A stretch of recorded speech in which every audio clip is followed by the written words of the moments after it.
Lip Service is brought to you by C2E2, Chicago, Illinois, April 24th and 26th. Click on the banner below to reserve your tickets today. C2E2, the con the fans deserve.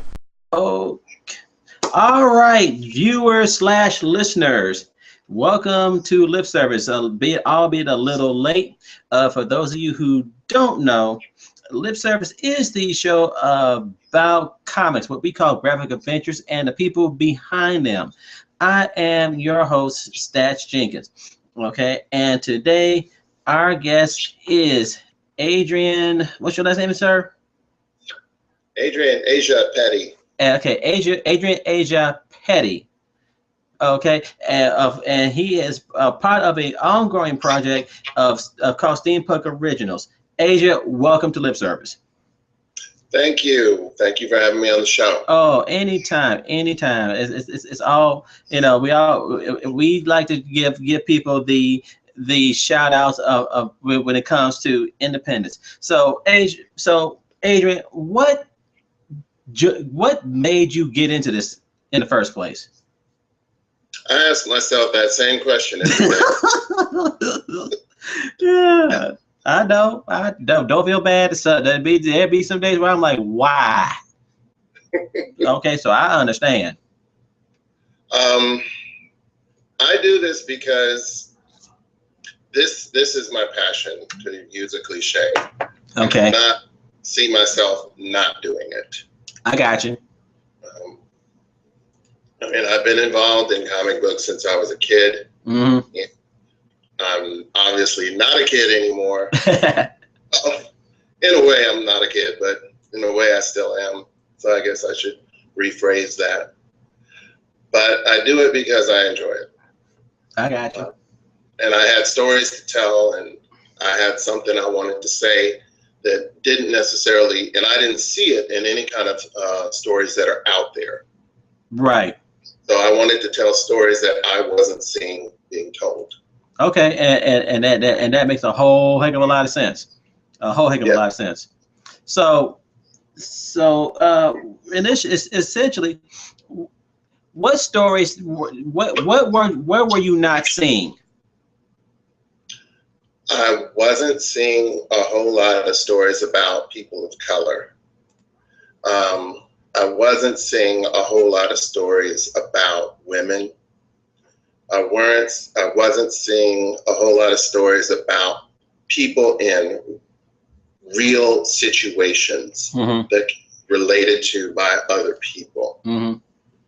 And so I decided I wanted to tell stories like that. Okay. Okay, which makes a lot of sense. And in talking with you, kind of brings to the fore what I have and what my wife and I have seen and have seen almost 15 years ago say the same thing. Not enough. I can't even say black anymore. I just want to say diversity within comics. You know, Exactly. and from here it kind of there has been some progress, but there hasn't been enough progress to where I would say anybody within the last 4 or 5 years to say there's been there has been a slight turn. Would you agree with that? I would. I mean, I'm seeing a lot of promising things coming up as I do different shows and as I stay online and talk to different people and different creators. And I am seeing a lot of progress towards showing stories that don't necessarily deal with billionaire playboys that dress up like nocturnal animals. And I am seeing that. Okay, and that's which is all good, you know, and therein lies the whole thing. I believe that the major publishers, aside from Dark Horse, still just don't get it that there's more to the world than tights, capes, and mental instability. Hey, think about it. If we were running around like Batman, do you really think somebody would not put us in a padded cell and have 14 strings ready at the ready to analyze us up, to, fro, and sideways? You know. And Batman works in conjunction with the police, with Commissioner Gordon and the police. Mm-hmm. And right about now, with the most headlines, people say they're crazy too. So yeah, that's another whole show. We'll leave that one alone. So, are you a writer or are you a artist? What niche do you fill in within the comic world? Primarily a writer. I do artwork as well. Mm-hmm. That's mainly pinup artwork, but I primarily stick to the writing and the publishing aspects of it. Okay. Now, this is where I like to expound on something here. Especially when it comes to the pinup. When it comes to the pinups, I have seen where this has been one of the ongoing debates throughout the comic book community about people doing pinup art. A lot of people will say, okay, it's on one hand, and I understand that it's good.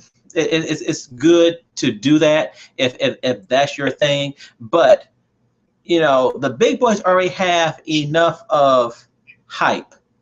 So my question to you is, if you could, would you prefer doing the mainstream, or if a independent came to you and said, hey, I would like to, for somebody, why not do more artwork featuring independent characters? My preference would be independent characters. Okay. The money, of course, is in the big name characters. Mm-hmm. Right. And the notoriety, and that's what people gravitate towards, what they are familiar with. Yeah. And there lies the whole. This has been one of my little. I had to say it. It is a pet peeve here. In order to, because for us independents to get out there, and I had to say, for the most part, what I've seen is the independent is a very close-knit community. Yes, it is. Okay, but this is the caveat. But in order for us to get, instead of being behind the scenes into a mainstream, we all have to use our wherewithal to get us out there. Okay. If what I'm saying is, okay, if like you said, it is where the mainstream characters grab the eye. But however, if we presented our characters and our work in the same light, in the same way as the mainstream, we make that turn, we make that shift. You know what I'm saying? And sometimes I understand it's it's all about the dollars, but we have to as independents have to really figure out how to package ourselves. Yes. So I say sometimes maybe in where you do one mainstream, you throw in an independent character. Just say, hey, check this out. You know what I'm saying? So, because a lot of times, and I have seen the talent that is out there. Oh my God! If half of these people could get in the door and establish, there would be such an upheaval that the Big Five wouldn't. They would not last another 30 days. And there's a lot of talent that's really popular out there that, well, yeah. I don't want to put down anybody's game, but what I would say is this. a lot of independents, and myself included, we really need, like you said, to unite. And it's also the challenge of the artistic aspect as well as the business aspect. Ooh. You have to Yes. get those two to correlate, Right. because you can write the best story in the world, have the best artwork in the world, if no one knows about it, it's going to sit on your computer, it's going to sit on your art table, and that'll be the end of it. That's true. You don't know how to properly market yourself. Because the business and the artistic aspects are equal. Yes. As far as I'm concerned. That's true. Yeah, go ahead. The other won't work. I totally agree. You know, that, and this has been one of the things that for me as a show producer and as a publisher as well, you know, and being, it still boggles my mind how some independents have the artistic, but it is the business end that is killing a lot of us. Yes, you know, it is. You know, and the thing of it is there's a knowledge to the business, and let's face it, there's also financial aspects to the business. Yes. This is an expensive this is an expensive industry. True. Okay, it does, I mean, yeah, it's not necessarily on the level with film or whatever, but damn near. It's plus money to get your crew together, to produce your book, to get it printed, and to market it. True. And to get it all out there, all these things. When people ask me, they say, Adrian, what do you what's your advice about the business? What I say is, well, if you think that it's going to cost you $1,000 to get your book done, save $2,000. Ooh, true. So, because there's always going to be something you do not see coming up. Amen. There's always going to be something that you're going to need a little extra funds for. True. So, and it's good that you kind of brought that up. So with you being as a writer and everything, and as a publisher, how have you, what techniques have you figured out to bring your projects to light? I'm still trying to figure it out. I understand. That's an ongoing process. What I have seen is I've been doing it old school. I've taken it to conventions. I've literally sold my book out of my vehicle to people. And I've talked it up online. I've done things like what I'm doing with you, doing the interviews. Right. Anything to get your face out there. Right. Anything to get your brand out there. Speaking of brand, shameless plug. No, dude, that's why we are here. Yeah, okay, bring it back. Yeah, right there. Perfect. And what is that about? It's Johnny. Miss Johnny. I'm sorry. That's okay. Miss Johnny is a story about an overweight Black housewife who is unhappy in her life. One day her child is kidnapped. And she is going on a mission after the police have been no help to find the missing child. No superpowers involved.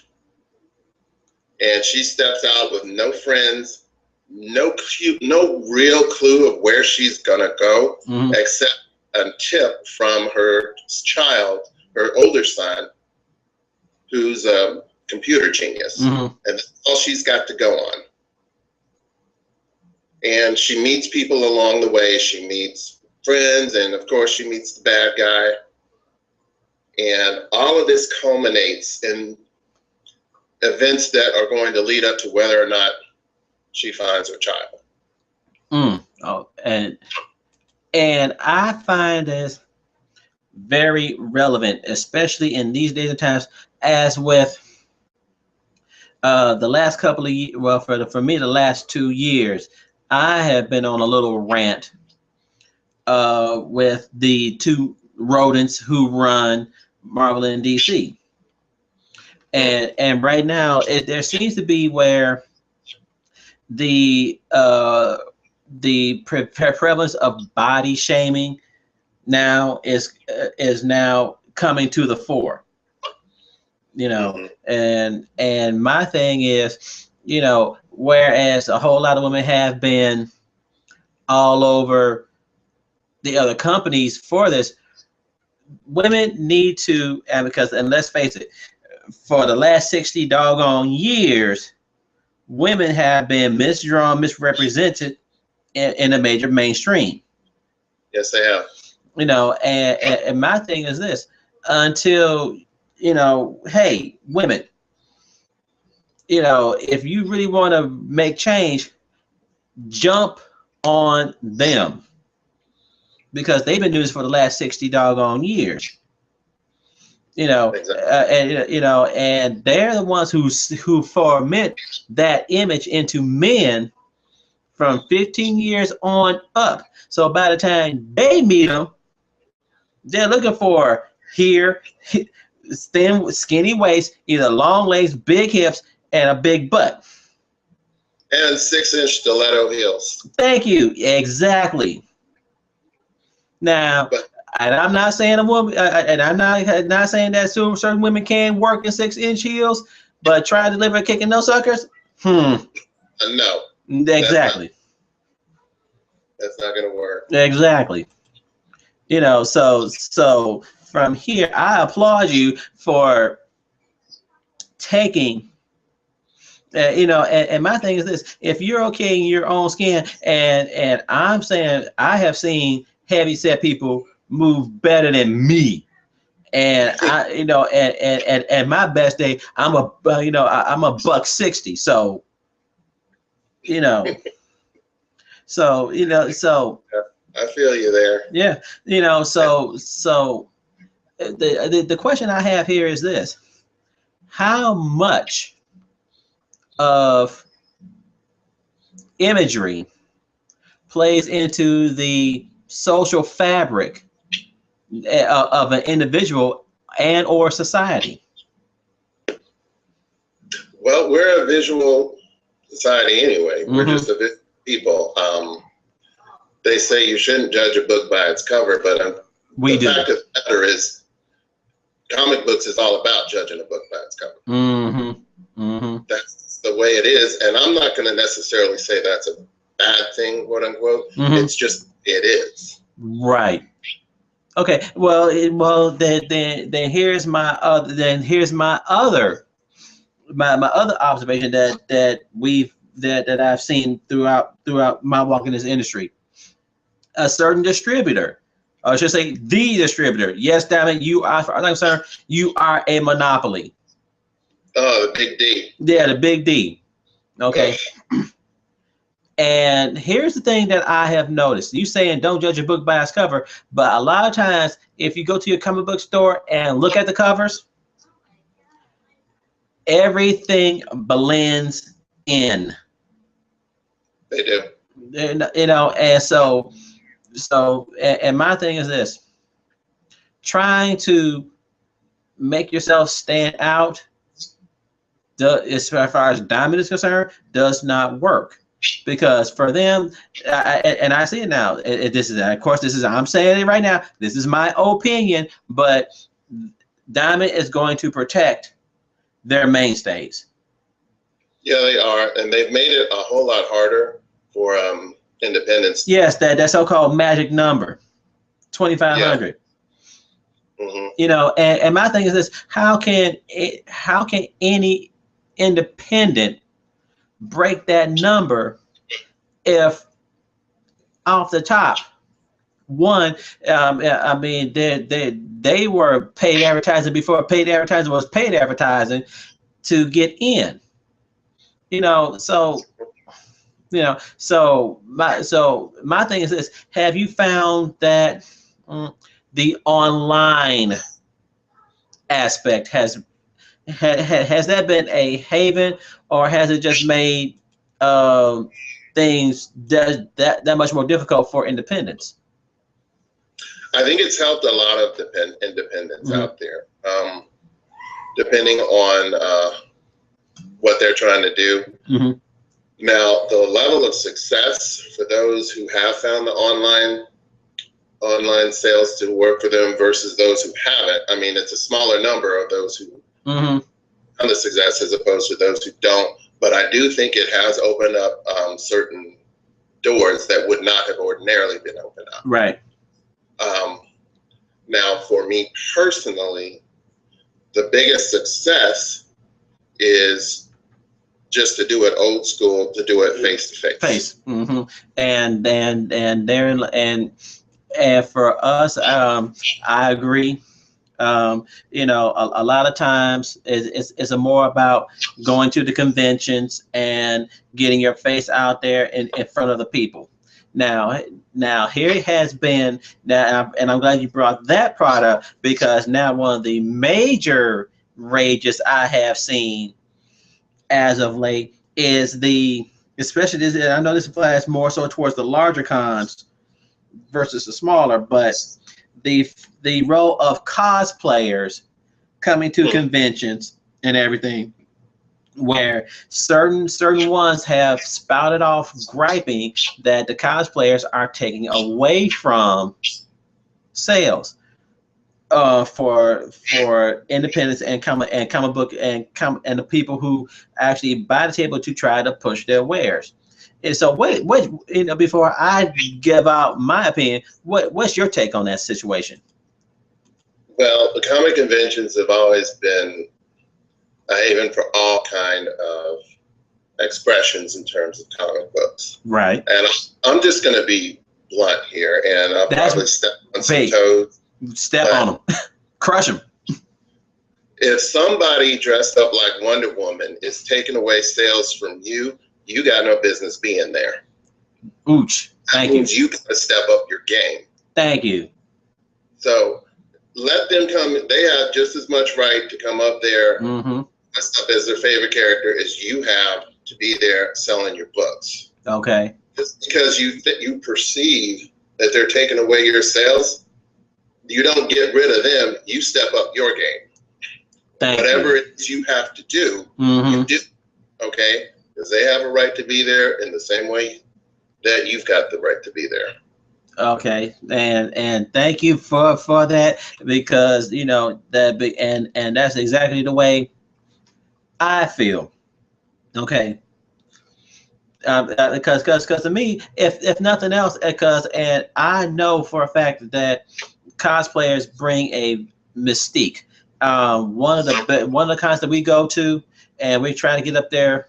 We ain't been there in almost 8 years. We're trying to get up there. Is the FanCon in Toronto, and up there, oh my gosh, the costumes that some of those people have brought up there would put shame to what's going on down here. I mean, I have seen dudes looking like 8 foot, 9 foot aliens, lights. If anybody goes to our website and look at some of the con photos of what we've had in the past from the Toronto Comic Con, some of those costumes, whoa. You know, but you know, even here at Fan Expo, the one kid that actually, I think it was either last year or 2 years ago, a little kid who dressed up as Optimus Prime and could fold up and transform one. And I'm like, why would you want to hate on that kid? Exactly. You know, why get mad at the kid? And I mean, if you think your stuff is that good, then it should sell. You know, exactly. The people gawking at people walking by as cosplayers does not deter you. It does not deter from what you're doing. No, it doesn't. No, it doesn't. I mean, just like you said, at the convention up in Toronto, I've seen some amazing things. I live in Atlanta. the Atlanta area, and you know what goes down here. Right. Dragon Con. Right. You will see things that will just completely mystify you. Exactly. And I've been down to Orlando when they do MegaCon. Yeah. Some of the costuming down there is just absolutely amazing. And if anything, I encourage people to express themselves artistically. Exactly. Because that's what they do. And I love seeing that stuff. And I'm a fan of it, quite honestly, because I take pictures of those guys and those women that do their thing that way. Exactly. And speaking of our being artistic, for you as a writer, because and I'm glad you're about the fourth, fifth writer that I've had, which I'm glad of. How do you as a writer try to express your artistic ability in a comic book? Because let's face it, for most people, it's about seeing the pretty pictures and everything else.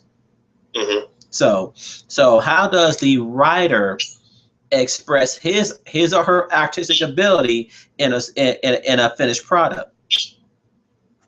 Well, the writer is going to be the driving force. Now, not to say that the artist isn't, because obviously people are going by what they do, but the way that I express myself is kind of like what I had said at the beginning. I try to tell stories that I've never seen. Okay. I try to tell a story that will hook you in and say, wait a minute, Miss Johnny just had an argument with her husband about weight? Yeah, wait a minute here. I got another story coming up where a spoiled kid gets cut off from his money by his dad. And he becomes another hero because he was basically shamed out of his family for acting up and being silly and stupid. And he's forced to grow up. And I tell stories that people can relate to. Okay. I'll give you a really good quote here. Okay. And I love this quote. Back in the 80s, there was a movie out called Amadeus. Yes. Yeah. And the movie really wasn't about, at least to me, it wasn't about Amadeus. It was about his competition, Salieri. Okay. And what Salieri had said was, I take the classic and I make it ordinary. Mozart took the ordinary and made it classic. And that is what I try to go by. That is my mantra. Okay. Mozart wanted to say, look, people can't identify with Greek mythology as much as they can with going to their hairdresser. True. And he took themes like that, and he took German and put it into an opera when it was all supposed to be about Italian. But people identified with the German language. Right. And I try to take these elements out of real life. And yeah, I'll put the spandex in and explosions and fight scenes and everything else. Because I like that stuff. To see things blow up. Right. I like a good fight. Exactly. And and the one thing you funny you should say that, because the one thing that I have not seen, and because every now and then I do dip into the comic book store to see what the majors are doing, and also to see what other independents are doing too. And the one thing that I have not seen in a long time is a very nicely orchestrated superhero fight scene. The one thing that I've seen is either the one thing I've seen is they're too short. I'm like, come on now. I mean, and especially if it's something that most readers would want to see. I mean, to me, a fight, a big name bout, let's say Hulk versus Thor. Yes. You can, I mean, if nothing else, if you can't do it in 6 pages, that for damn sure put a to be continued for the next issue. Okay. Seriously, I mean, you know, I mean, to me, when the Marvel and DC universe finally met each other, one of the main fights that I would have, you know, I never picked it up because, you know, the mainstream has burnt me out a long time ago. But one of the main fights that I would love to have seen is Batman, Captain America. Oh yeah. I mean, to me, you know what? They could have done a whole issue on that fight. I know the book you're talking about. Mm-hmm. And they did cut that fight short, and it was kind of anticlimactic. Well, a lot of those fights were anticlimactic. Exactly. You know, I mean, if nothing else, okay, so they fight to a draw. But at the very least, you can say they both got their asses whooped. You know, yeah. I mean, so that way nobody gets their feathers ruffled. You know, they could have wrote it out to where, okay, you know what? They go at it tooth and nail, and it's a draw. And see, and for me personally, I can do that because back in the day I was a professional wrestler. So for me, yeah, oh yeah. So I know how to script a fight to where both sides look strong. If somebody wins, they win. If somebody loses, they don't look like a wimp doing it. Or if it's a draw, you make it so where both sides look great. And when it's all said and done, they both walk away like, I respect you, but guess what? The next go around is going to be different. And you don't, and this is where, as a writer, I have respect for those people who do that because they have to take several aspects. And you can expound this. They had to take so many aspects, so many fine points, and make it and try to cover those points in a limited frame. Yes, you do.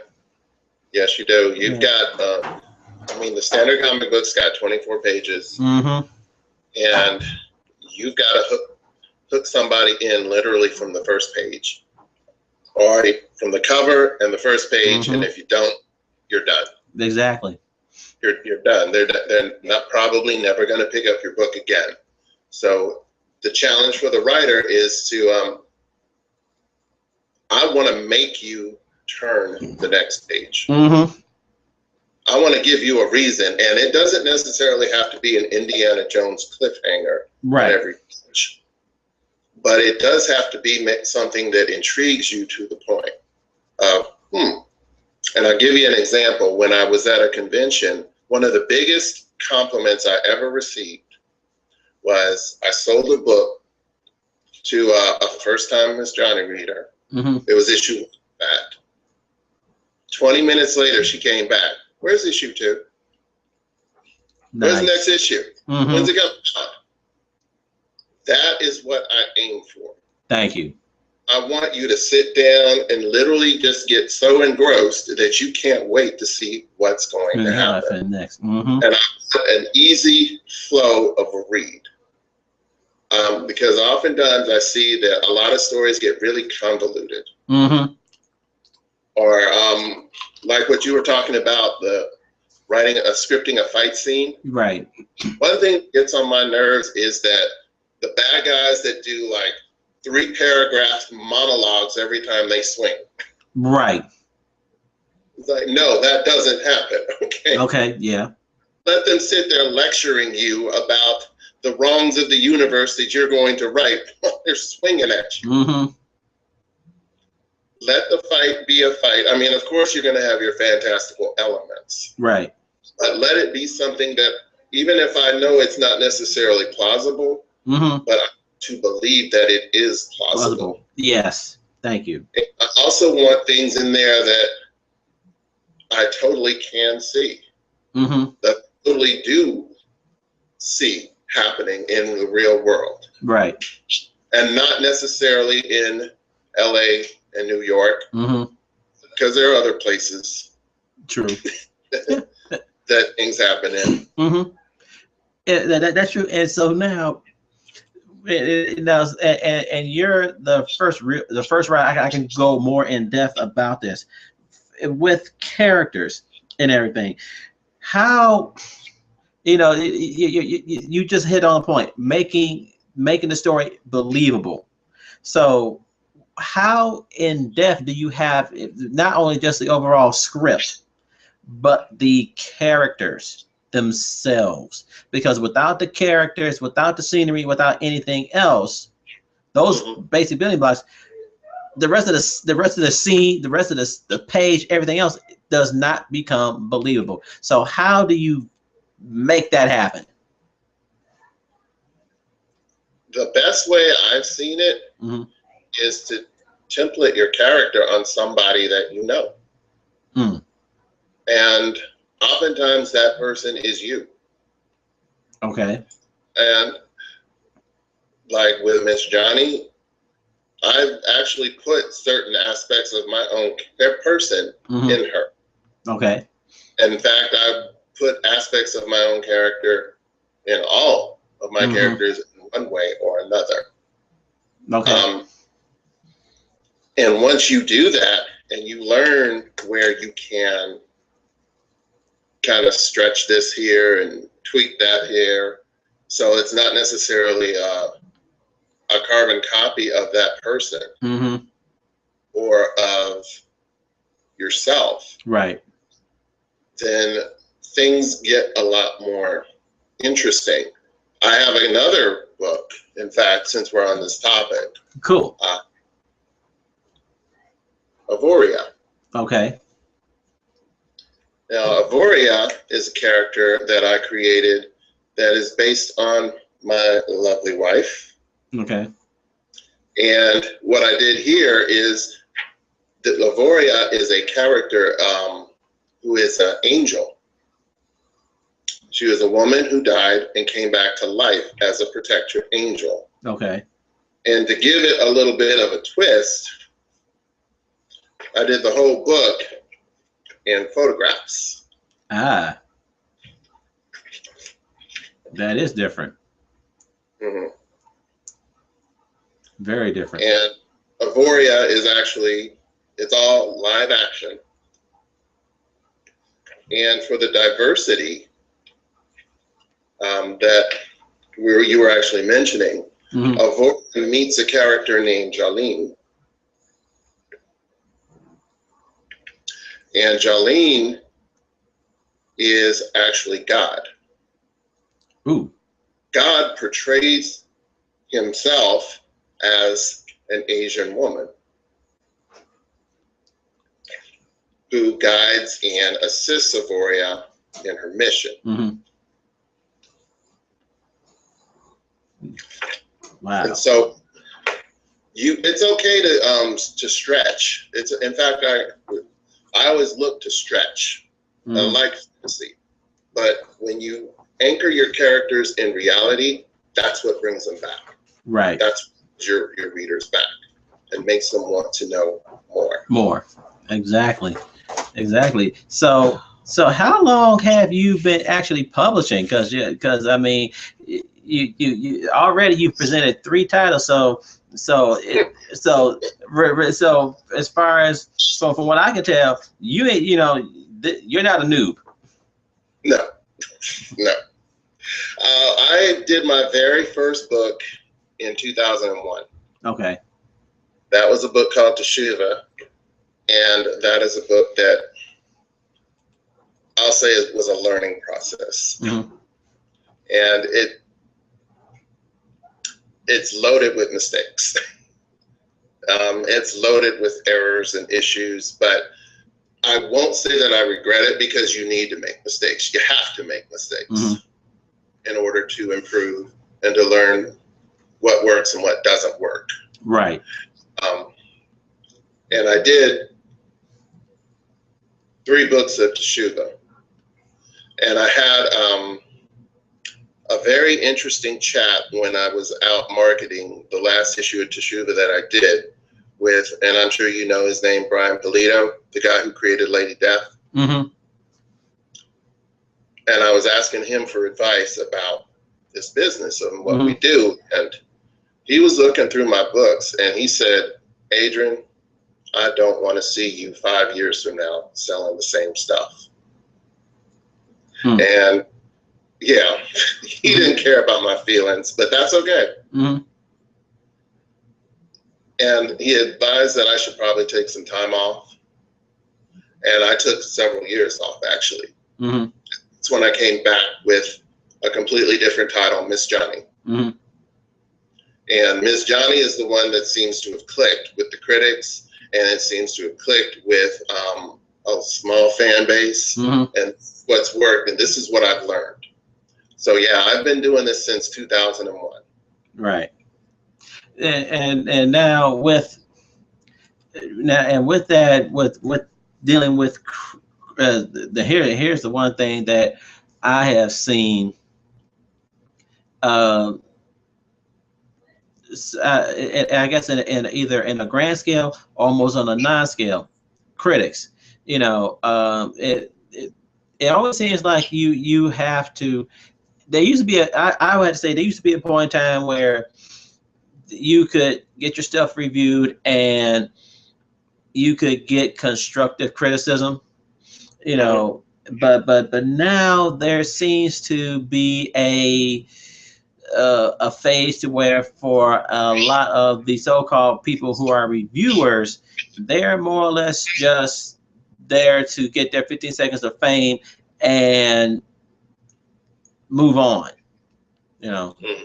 And you know, so how have you, you know, and for all of us, you know, yeah, there's a little bit of ego that goes along with this being in this industry, because otherwise you wouldn't just simply, you know, you wouldn't push. So how have you been able to deal with the criticism, you know, from the not so great aspect? Well, I take it for what it is. I mean, some critics have a valid point. And if it is valid, and if I see it's valid, I'll give you an example. The Teshuva book I mentioned, it was reviewed by Tony Isabella. I know him quite well. Yeah, hated it.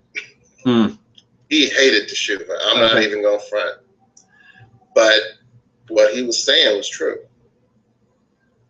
And he was talking about the storyline and the artwork, and the way that I've taken it is if they truly have something valid to say, I see that they truly have something valid to say, and they're coming from a position where someone like him, who's not just a critic, but he's been out there and he's had major league success. So I can respect, then I'm going to take it to heart and I'm going to make changes. Right. And I'm going to, do what I need to do. Now, if it's coming from somebody who is out there, as you say, to get their 15 minutes, or they're just trying to find how many creative ways to say you suck. Okay. And peace, you know. Okay. And that's in a nutshell. Totally. So where can folks, you know, after they see all this and they're interested, where can folks find your work? Best place to find the latest updates on what we do, is on our Facebook page, which will be, of course, www.facebook.com/Jericho Projects. Jericho Projects. Okay. Okay. And is there a online presence like with a digital publisher, a digital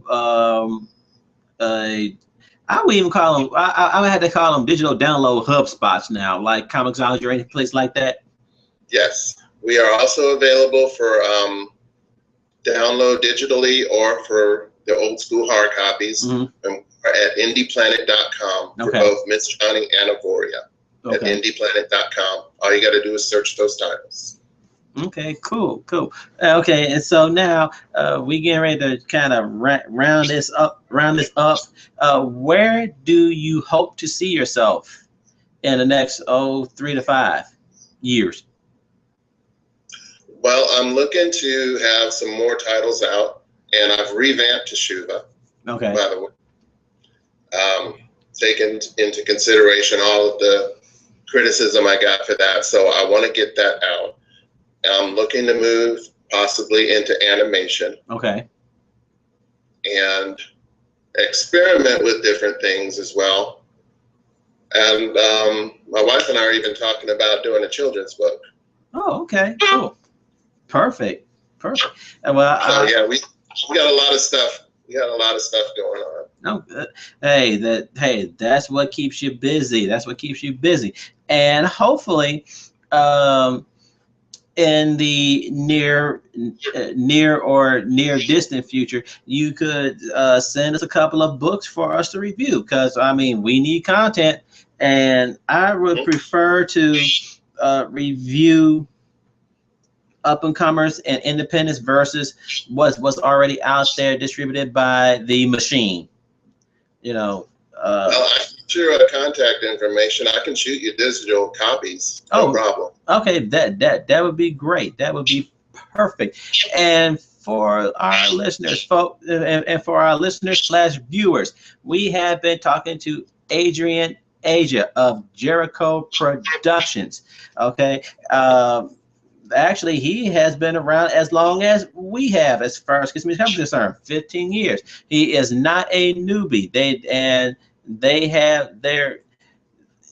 are the up and comers. Marvel and DC weren't Marvel and DC of now.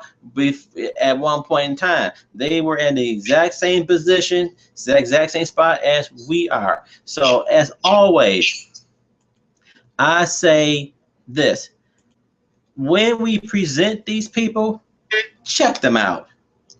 Please check us out. Yeah, check them out. Get a sample, check them out. You never know. Check us out.